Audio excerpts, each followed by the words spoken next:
하나님 말씀 보겠습니다. 갈라디아서 4장 17절에서 20절입니다.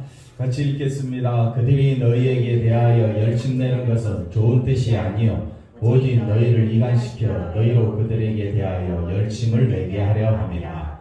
좋은 일에 대하여 열심으로 사모함을 받으면 내가 너희를 대하였을 때뿐 아니라 언제든지 좋으니라. 나의 자녀들아, 너희 속에 그리스도의 형상을 이루기까지 다시 너희를 위하여 해산하는 수고를 하노니 내가 이제라도 너희와 함께 있은데 언성을 높이려 함은 너희에 대하여 의혹이 있습니다. 아멘. 할렐루야. 하나님의 큰 은혜가 넘치기를 바랍니다. 오늘 말씀의 제목은 그리스도의 형상을 이루기까지라는 제목으로 말씀을 선고하고자 합니다. 성경은 상당히 어렵습니다. 왜 어렵느냐면요, 내 생각으로는 이해가 안 되기 때문에 그렇습니다. 그래서 성령이 역사하셔서 내 생각보다는 누구만 바라보게 하느냐? 예수님만 바라보게 할 때에 예수님 안에서 우리는 하나님의 말씀을 충분히 이해할 수 있습니다. 오늘 본문도 마찬가지입니다. 누가 이 말씀을 이해할 수 있겠느냐? 자, 보십시오. 그리스도의 형상을 뭐하기까지? 보이지도 않는 예수님인데 그 형상을 이루기까지 내가 해산한다. 해산하는 수고. 그는 여자들에게만 해당되는 거냐? 늙은 나이에 뭐 또 다시 내가 또 뭘 해산해? 그러니까 남자나 여자나 인간의 상식으로는 이해가 되는 말씀이 아니라는 겁니다. 그래서 여러분의 생각은 내려놓고 기도하셔야 됩니다. 성령께서 깨닫게 해달라고. 그래서 오늘 말씀을 가볍게 여기지 마시고 잘 집중해서 한번 들어보시기 바랍니다. 17절 볼까요? 17절 말씀을 먼저 보시고, 자, 그들이 너희에게 대하여 열심내는 것은 뭐라 그랬습니까? 좋은 뜻이 아니다. 그러니까 뭘 열심을 내느냐? 열심낸다는 말은 율법에 열심낸다는 거죠. 왜 율법에 열심내느냐? 너희에게 대하여. 그러니까 사람이 사람을 끌고 가는데 열심내는 것은 사람이 볼 때는 좋은 것이죠. 우리 대한민국을 강하게, 그 다음에 큰 나라로, 그 다음에 경제적 대국을 만들어 가는데 우리 나같이 함께 합시다. 얼마나 좋은 뜻입니까? 그러나 신앙생활도 마찬가지입니다. 신앙생활도 우리 함께 큰 교회를 이루고 우리 서로 하나 되어서 우리 힘을 다하여 우리 교회 부흥시키는데 여러분 힘내시기 바랍니다. 인간의 상식으로는 지극히 정상이죠. 근데 그걸 뭐라고 이야기합니까? 좋은 뜻이 아니라 했습니다. 왜? 우리가 교회를 성장시키고 그 다음에 함께 모여 하나가 되자라는 말 속에는 사람의 뜻이 들어가 있다. 사람의 뜻이 들어가 있는 것은 뭐라 이야기했습니까? 좋은 뜻이 아니다. 오직 너희를 뭐 한다 그랬습니까? 이간시킨다. 이간시킨다. 뭘 이간시키느냐? 아니 하나 되지 않은데 누가 이간시키느냐? 라고 했을 때, 그래서 이 이간시킨다는 말은 사람과 사람 사이에 이간시킨다는 말이 아니라 우리가 좋은 뜻이 뭐냐? 좋은 뜻은 복음입니다. 복음. 예수 그리스도만 바라보자는 게, 예수 그리스도 십자가만이 나의 생명임을 바라보자는 것이 뭐라고 이야기합니까? 좋은 뜻인데, 사람에 대하여, 그러니까 예수 그리스도에 대하여 열심내는 것은 좋은 뜻인데, 이해가 됐지요? 예수님에게 대하여 열심내는 것은 조한 집사님 뭐라고요? 좋은 뜻이죠. 근데 누구에게 대하여? 사람에게 대하여 뭐 하는 것은? 열심내는 것은 좋은 뜻이 아니다. 이게 사람에게 열심내자는 것은 자기를 드러내는 거죠. 너 신앙생활 잘해야 되지 않느냐? 그래야 주님 기뻐하실 거 아니냐? 우리가 서로 이 자기의 열심을 드러내는 것, 그 참 좋은 의도인데, 문제는 좋은 의도는 좋은 의도인데 자기에게서 누가 나와야 되는데? 예수님이 나오는 것이 좋은데 자기가 예수님을 이용해서 누가 드러나? 자기의 믿음이 막 드러나지고 자기를 알아주고, 예수님보다 누가 더 높아지려고 할 때 자기가 더 높아지려고 하는 것은 복음과 이간시키는 거야. 예수님과 나 사이를 뭐 하는 거다? 이간시키는 것이다. 그래서 우리는 예수님과 하나 돼야지 예수님과 이간되면 안 되잖아요. 떨어지면 안 되잖아요. 그러려고 하면 우리가 여기서 이간시켜 너희로 그들에게 대하여 뭐한다? 열심을 내게 하려 함이라. 그래서 사람이 사람 중심으로 자기를 드러내는데 열심내는 것은 누구나 다 알고 있는 거고 그렇게 하면 좋지요.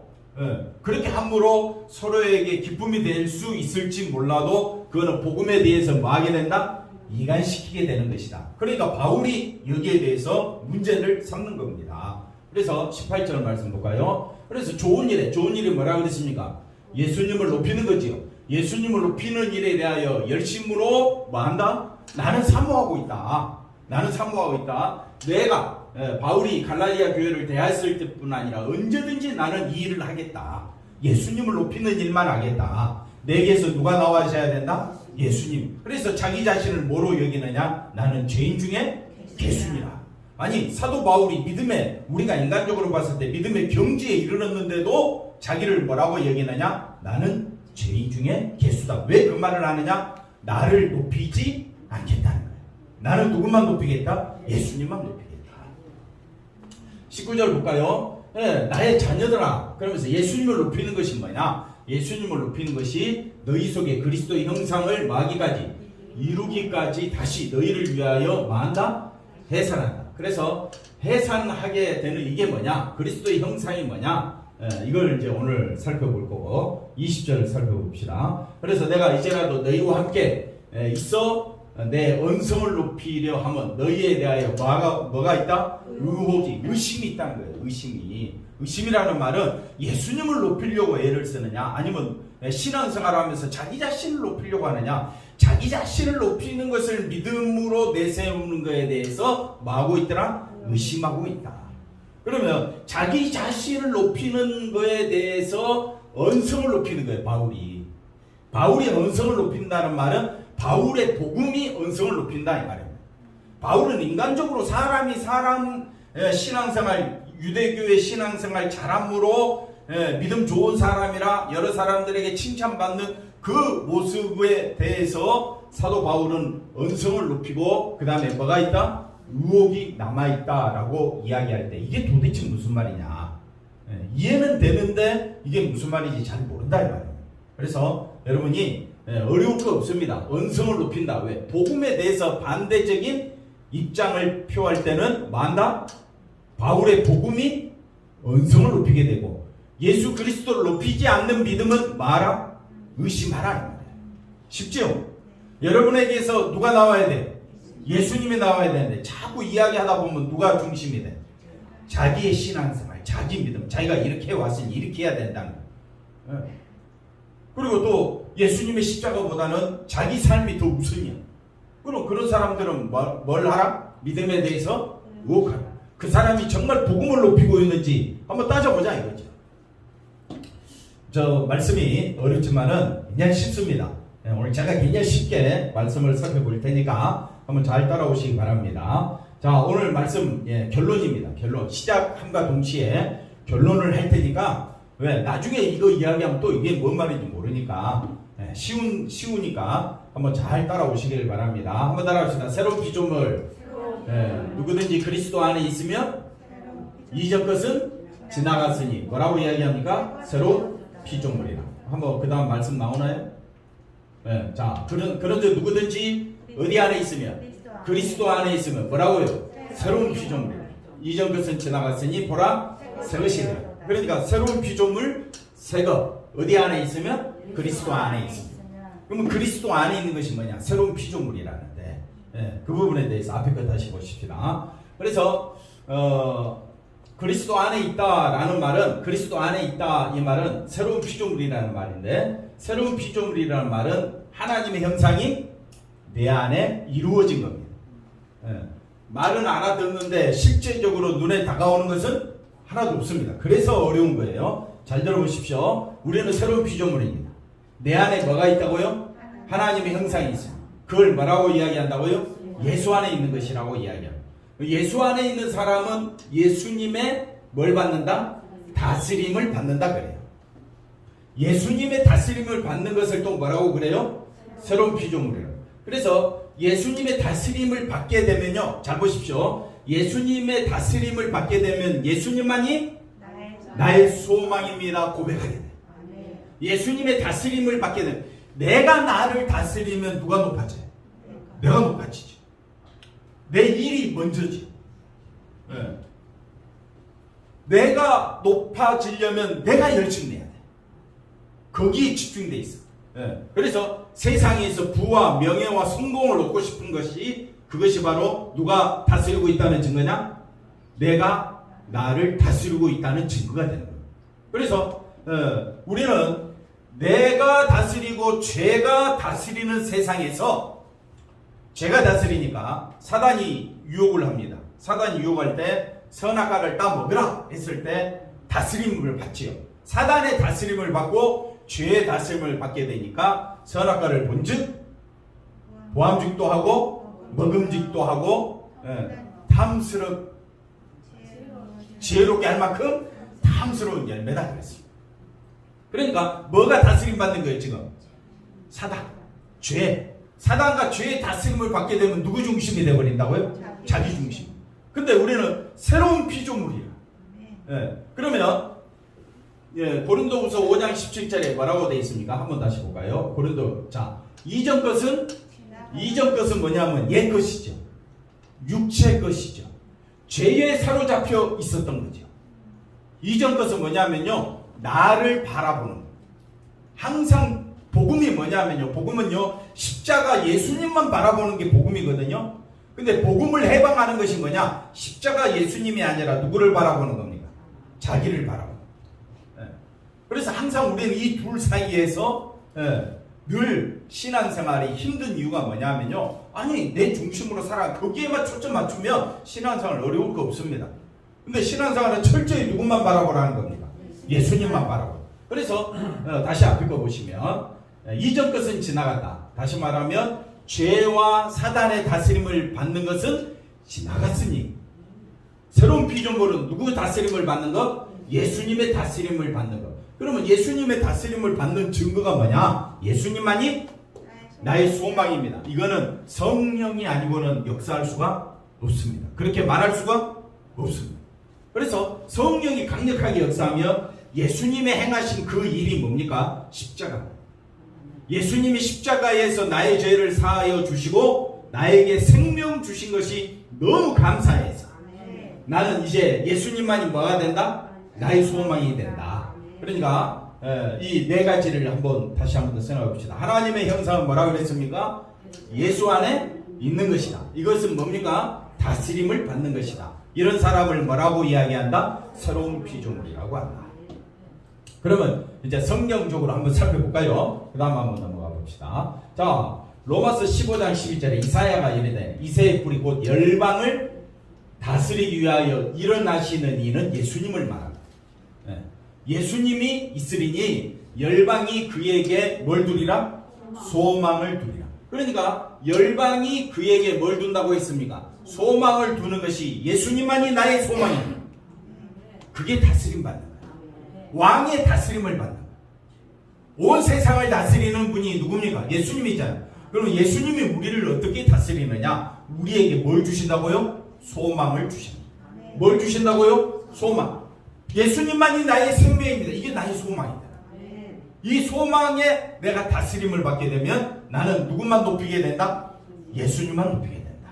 여러분 지난 일주일 동안 여러분 열심히 일하고 또 열심히 자기 맡은 일들 최선을 다했을 겁니다. 항상 생각하면 됩니다. 뭘 생각하면 되느냐? 예수님만이 나의 소망입니다. 13절 볼까요? 그래서 소망의 하나님이 모든 기쁨과 평강을 어디 안에서? 그러니까 소망 되신 분이 누구라 했습니까? 예수님이. 예수님에게 모든 소망을 두는 것이 뭐라 그랬습니까? 믿음 안에 있는 것이다. 그러면 여러분이 믿음이 있느냐 없느냐는 나의 행위를 보는 것이 아니라 내 소망이 나의 소망이 어디 안에 있다? 예수님에게만 있다. 그게 진짜 믿음 있는 자다 이 말입니다. 그러니까 우리가 신앙생활을 하면서 믿음 있는 걸 뭘로 자꾸 따지고 있느냐? 행위로 따지고 있는데, 행위로 물론 우리가 사람은 그렇게 볼 수밖에 없지만 성경적인 말씀에, 그래서 사도 바울이 이 말씀에 대해서 의혹이 있고 그 다음에 언성을 높이리라. 이 말은 사람들의 생각은 여전히 사람 중심으로 끌려가게 돼 있어요. 죄에 끌려가게 돼 있어요. 누구 중심으로 끌려간다고요? 자기 생각으로 끌려가고 있어요. 여기에 대해서 아니야. 우리의 모든 생각을 사로잡아서 예수 그리스도에게 복종시키기 위하여 사도 바울이 힘을 내는 거예요. 그래서 믿음 안에서 너희에게 뭐하게 하사? 충만. 그러니까 예수님만 바라보는 자는 뭐가 충만하다? 기쁨이, 평강이, 믿음이 충만하게 돼요. 눈에 보입니까? 안 보입니까? 안 보이는데 이걸로 인하여 여러분의 마음속에는 기쁨이 넘치게 되는 거예요. 이걸 성령의 능력으로, 성령의 능력이 하는 일이지 내가 하는 일은 아닙니다. 한번 따라 합시다. 나의 소망은 뭐예요? 어디에서 잘 되는 겁니까? 세상에서. 나의 소망은 뭡니까? 뭐니 해도 자식이고, 뭐니 해도 나의 소망은 뭡니까? 세상에서 내가 좀 사람들에게 인정받고 싶은 그런 것들로 가득 차 있는 게 우리의 소망 아닙니까? 집도 좀 있었으면 좋겠고, 건강하게 오래오래 살았으면 좋겠고, 여행도 마음껏 다녔으면 좋겠고, 소망, 이 세상에 대한 소망으로 가득 차 있는데 내 안에 누가 들어오셨다고요? 성령이 들어오셨어요. 성령이 들어오셔서 성령이 나에게 뭘 넘치게 한다고요? 소망이 넘치게. 그러니까 성령이 역사하면 내가 바라보는 시각이 세상이 아니라 이제는 표대가 누가 되느냐? 예수님이 돼요. 그러니까 예수님 안에만 기쁨이 있고 예수님 안에만 평강이 있고, 그래서 은혜와 평강이 넘치기를 원하노라. 어디 안에서? 예수 안에서. 그 다음 볼까요? 그래서 우리가 신앙생활 하면서 아까 네 가지 처음에 뭐라 그랬습니까? 하나님의 형상이 뭐라 그랬습니까? 새로운 피조물이라 그랬죠. 어디 안에 있는 것이다? 예수 안에 있는 것이다. 그게 뭐라고요? 다스림을 받는 것이다. 그게 뭐라고요? 새로운 피조물. 그래서 자 넘어가서 자 우리가 알거니와 하나님을 사랑하는 자고 그의 뜻대로 부르심을 입은 자들에게 모든 것이 합력하여 뭘 이룬다고요? 선을 이룬다. 그러니까 하나님이 하시는 합력하여 선을 이루는 그게 뭐냐면요, 29절에 하나님이 미리 하신 자들을 또한 그 아들의 형상을 본받게 하는 것이 합력하여 선을 이루는 것이다. 그러니까 우리가 합력하여 선을 이루자 인간 중심으로 해석하면 야 우리 힘을 모아서 우리 교회 한번 열심히 한번 부흥시켜보자, 이게 인간적인 생각입니다. 물론 그 말에는 우리가 예수님을 열심히 전하자 그 말이 들어가 있으면 괜찮습니다. 그런데 인간의 탐욕과 인간의 욕심으로 가득 찬 말이 나올 수가 많다 이 말입니다. 그래서 깨어있어 경각심을 가지고 말씀을 드려야 됩니다. 하나님께서 합력하여 선을 이룬다는 것은 우리 각 사람 마음속에 뭐가 이루어질 때까지, 그리스도의 형상을, 하나님의 형상이 이루어질 때까지 하나님은 뭐 하신다고요? 합력하여 선을 이루신다는 것입니다.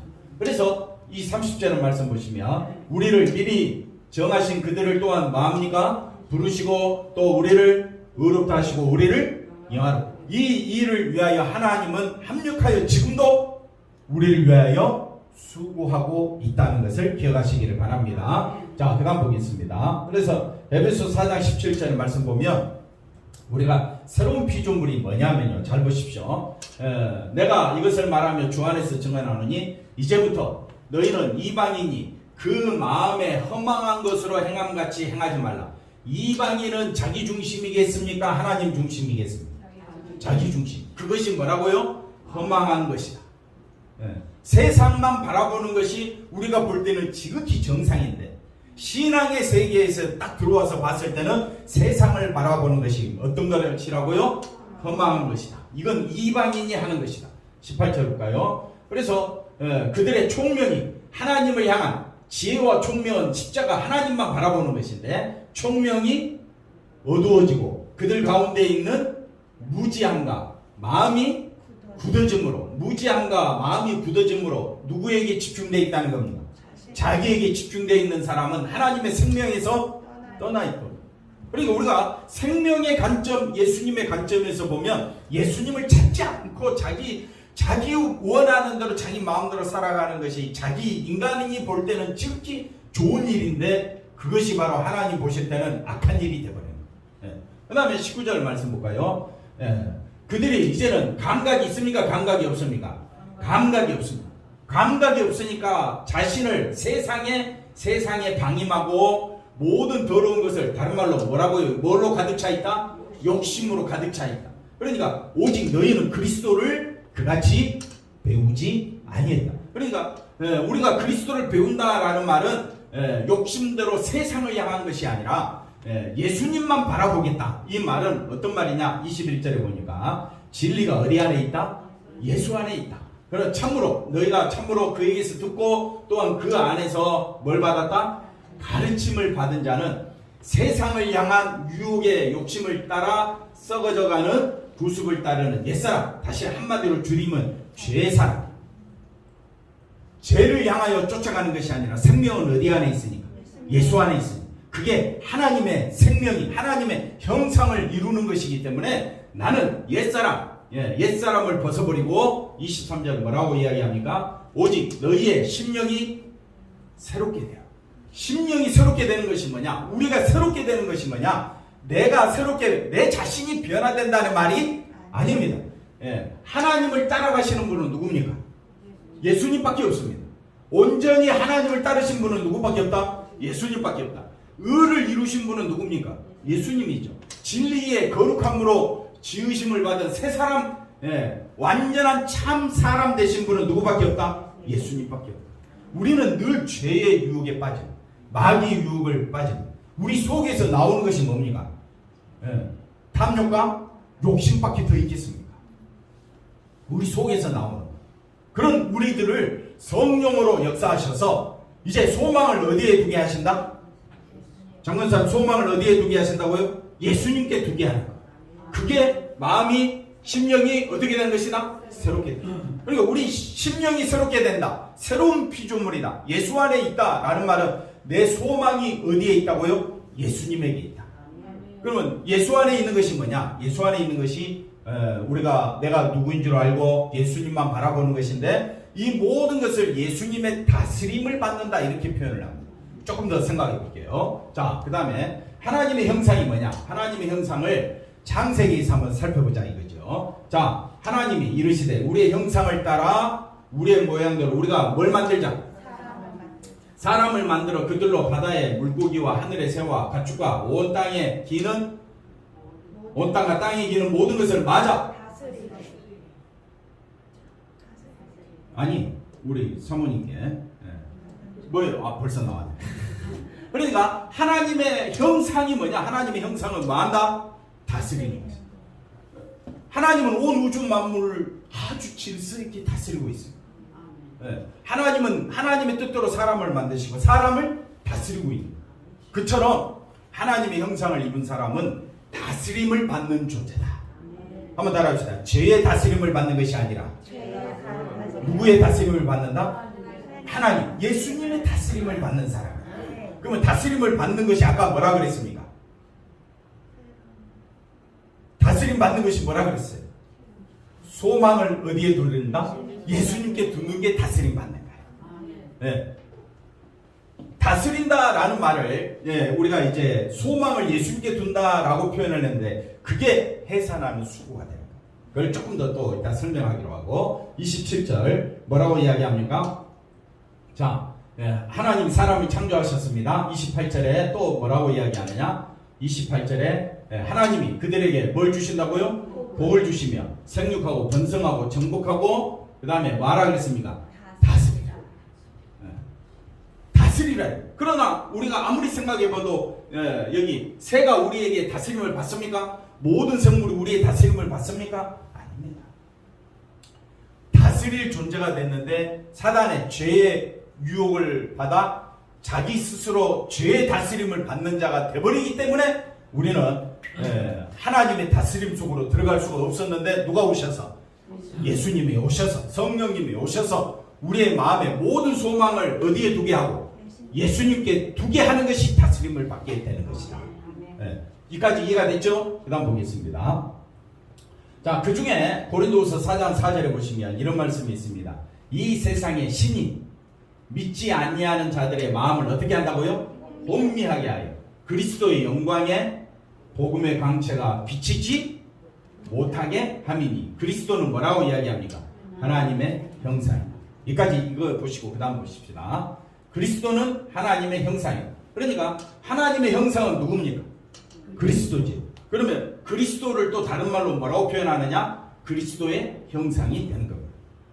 예. 그래서 하나님의 형상은 곧 그리스도의 형상이 됩니다. 그러니까 우리 안에 그리스도의 형상이 이루기까지, 예. 다시 말하면 말씀을 들음으로 복음의 씨가, 생명의 씨가, 말씀의 씨가 여러분 각자의 마음속에 뿌려졌는데 어떤 사람은 말씀을 듣고 아이 뭐 듣기 싫어, 별 볼 일 없어, 나한테 도움이 안 돼. 한번 따라합시다. 세상 살아가는데 도움되는 것이 아니야. 단칼에 거짓. 복음을 그렇게 쓴 거야. 그러나 말씀의 씨앗이 여러분에게 뿌려지면 복음이 나의 생명이야. 나는 소망을 어디에 두리라? 예수님께 두리라. 예, 그게 복음의 다스림을 받는 거라 그랬죠. 그러니까 모든 소망을 어디에 두고? 예수님에게 두고. 복음은 뭐냐? 예수님에 의해서 뭘 받는 것이라? 다스림 받는 세계가 되는 겁니다. 예, 그래서 예수님에 의해서 다스림 받고, 예, 기쁨과 평강과 믿음이 충만한 자는 그 예수님으로 인하여 즐거워하게 된다. 그 다음 볼까요? 그래서 이제 말씀이 뭐라고 이야기하냐? 해산하는 수고를 한다. 이 말을 설명하기 위해서 지금까지 이제 열심히 달려왔는데, 해산한다라는 말은 여자분들은 이제 잘 알지요. 자기 속에 뭐가 들어왔습니까? 예, 생명의 씨앗이 들어왔잖아요. 이걸 해산하게 되는 겁니다. 마찬가지입니다. 해산이 뭐냐면요, 임신하는 뭘 더한다?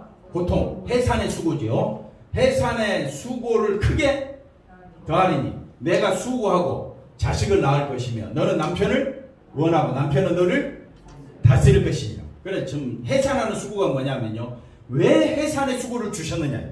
너 여자는 선악과를 먼저 먹었으니까 해산하는 고통을 느끼면서 고통을 누리며 살아라, 이런 뜻이 아닙니다.